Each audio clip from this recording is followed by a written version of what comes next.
Greetings, ladies and gentlemen, and welcome back to the Lair of Centipedes. Now, I haven't done a reaction video in quite a fair amount of time, so today's the day to change that. And after all, there is no shortage of bullshit videos on YouTube. Top 10 Australia's most dangerous spiders. Thousands of species in the ecosystem are a constant threat to Australians and visitors. Oh god, this bloody stock footage. I don't know, I think I'm less than a minute into the video and we're already seeing this. Oh god. Okay, so ignoring the terrible Shelob CGI ripoff here. No, Australian spiders are not a constant threat to our day-to-day lives.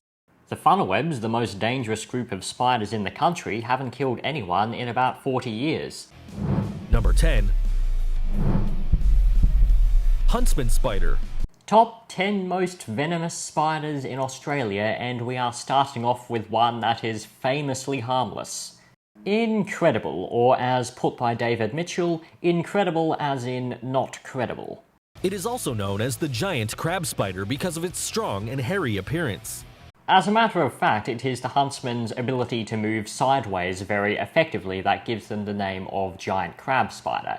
Also, what does being hairy have to do with being like a crab?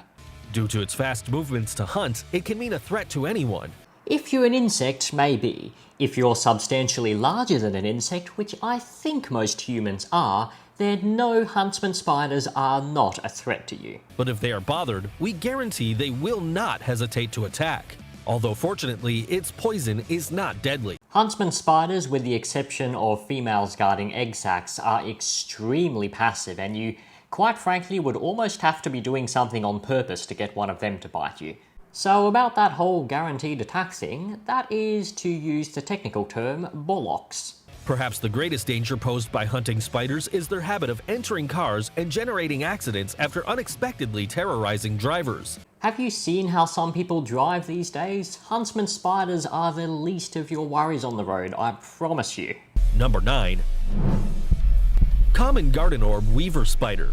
Alright, so the second spider on this top 10 list also isn't dangerous. Why do I get the feeling that they were running out of spiders to use? It is a common species of multiple sizes, shapes, and colors. Many of the spiders shown throughout this segment are of multiple different species and are not all variants of the same one. The ones shown here seem to be a mixture of Eriophora and Argiope species. In this country, they are the most impulsive arachnid species. What does that even mean, the most impulsive arachnid species? And there are a lot of arachnids out there. That is a serious title to contend for, whatever the heck it means. You know, they are very aggressive when they intend to be. Yeah, which basically only happens when an insect gets caught in their web, which is not a situation I can ever imagine a human getting itself into. Number 8. Wolf spider. Again, not a spider that is considered dangerous to people. These video makers didn't do a great job brainstorming which species to put in, did they? This is, after all, supposed to be about our top 10 most dangerous spiders, not, hey guys, have a look at some random spiders we found out about. They are characterized by being very agile hunters with excellent vision. You guys need to learn some basic taxonomy. These spiders are characterized by their eye arrangement, not by variable and often rather subjective traits such as hunting style. Producing great pain in. The relevance of some of these stock photos is questionable. This woman doesn't look like she's been bitten by a spider. She needs to go to the dentist. Number 7. Black house spider. Recognized also as the common black spider, these robust and dark creatures weave their funnel-shaped nets near the lighting to catch their prey. It is characterized by being quite self-conscious. Again, with the whole characterization based off poorly defined and unspecific traits. I mean, what the hell even is a self-conscious spider? One that's scared of what all her spider friends will think of her new outfit? Its bite generates unbearable pain and local swelling. Badomna insignis, which is the proper name for this spider, does indeed have a more painful bite than the previous ones on this list, but it's not going to be unbearable, and judging by the stock photos, it looks more like that man is tired and ready to sleep after watching the Star Wars sequel trilogy. 6. Australian tarantulas. Okay, before we even begin with this part, the spider shown here is not an Australian tarantula. It looks like it may be Acanthoscurria geniculata, which is a South American species. They are the largest and heaviest arachnids in the oceanic country. Its body length is 2.36 inches. I thought this would be pretty self-explanatory, but the body length is, well, the length of the body, not the width of the space between the two front legs. And the extension of its legs reaches the striking measure of 6 inches. Alright, first things first, typically when we measure a tarantula's leg span, it is diagonally. In other words, from the second leg on one side to the fourth leg on the other. And a leg span of 15 centimeters is hardly shocking by tarantula standards, especially when you compare it to some of the species from Africa, Asia, and South America. Number 5. Trapdoor spider. Alright, we are halfway through our list of the top 10 most dangerous spiders in Australia, and we still haven't got to any that are actually dangerous yet. To deceive its prey by making them fall into it. Trapdoor spiders, which by the way are not a legitimate taxonomical grouping of spiders, but are instead an amalgamation of many different spiders of varying degrees of relatedness that are merely lumped in together because of their hunting habits, do not make prey fall into their burrows. They merely pounce on any prey items that come close enough. It measures between 0.59 and 1.18 inches long. I've said it before and I'll say it again, these guys really need to learn the difference between length and width. Take precautions if you do not want to be bitten by one of these astute spiders. Between the misinformation, misidentifications, and inability to determine between length and width, the only thing that could make this video worse is if they included the white-tailed spider. Number 4. White-tailed spider. Oh, for the love of Sauron. Well, the cherry has officially been placed on top of the cake. It was believed that his bite could release necrotizing venom that kills tissues of the skin and causes open ulcers. However, scientific studies denied this extreme possibility. Okay, so credit given where it's due, they did say that there is no scientific evidence in favour of white-tailed spiders having necrotic venom, and quite a good deal of evidence against that notion. So, remind me again why it's 4th place on a list of the top 10 most dangerous spiders in the country. Number 3. Mouse spider. And finally, we get to a spider that's actually considered to be medically significant.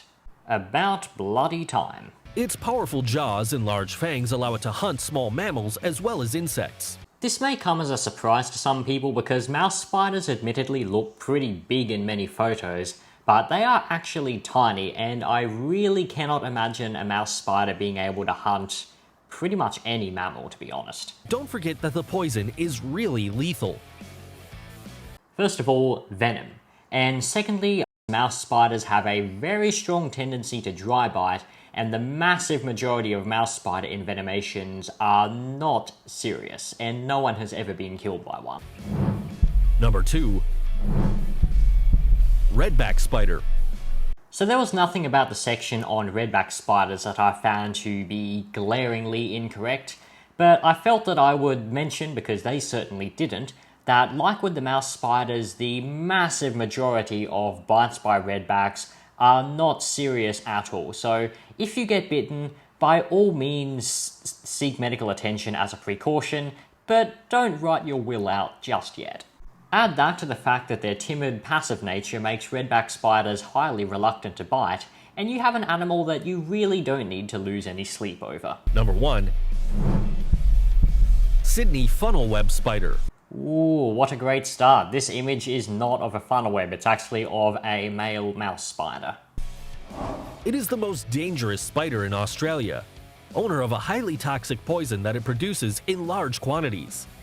It lives in forests and urban areas, preferably in hidden and humid places. Its body length is between 0.4 and 2 inches. What is with these measurements? The body length is the length of the freaking body, not the length of whatever two random body parts you can point out on an image you picked.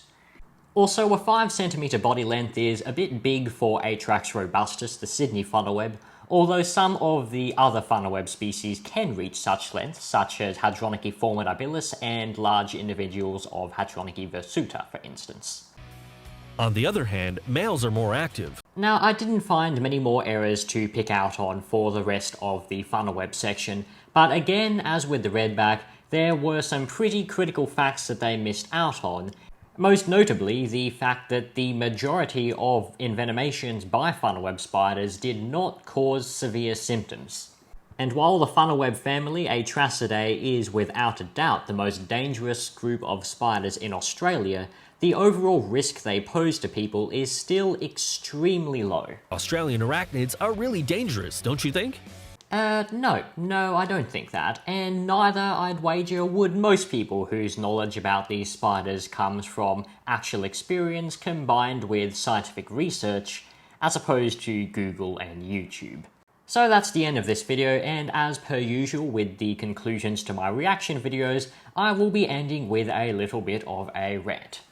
There are so many absolutely fascinating things to learn about spiders and other small animals, and these channels, which are supposedly about informing people, could have focused their energy on those and played their part in fostering a generation of children that has a proper appreciation for the animals that we share this world with.